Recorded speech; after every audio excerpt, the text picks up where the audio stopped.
borayotganligi ko'payib ketdi. Hozirgi kunda shu bo'yicha shikoyatlar tushayotganligi sababli shu davlat raqam belgilarini boshqa transport vositasiga qadab yurishlikda maydoni qo'yibdi.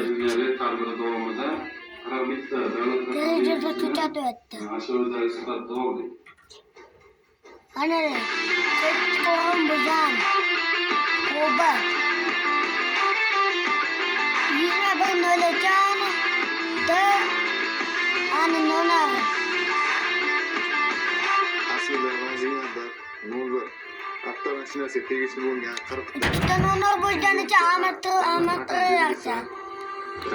noqonuniy ravishda Cobalt avtotransport vositasiga qo'yib yurish natijasida 44 million so'mlik jarimalar qayd etilgan.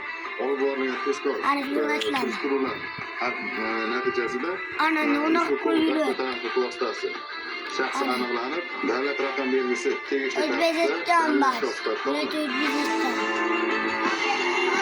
Ana qirqa. Dasturimiz davom etadi. E'tiboringizni navbatdagi lavhaga qaratishingizni so'raymiz.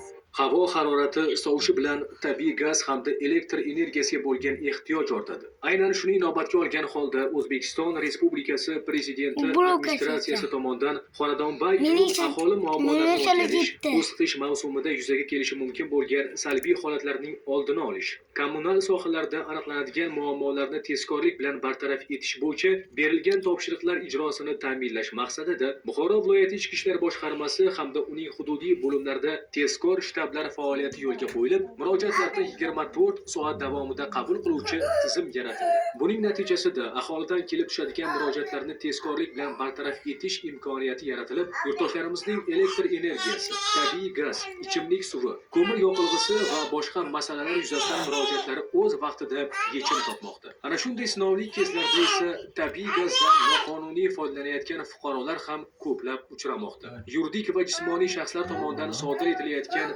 tabiiy gazdan noqonuniy foydalanish bilan bog'liq jinoyat va huquqbuzarliklarni aniqlash, ijtimoiy obyektlar va aholi xonadonlariga gaz bosimini bir me'yorda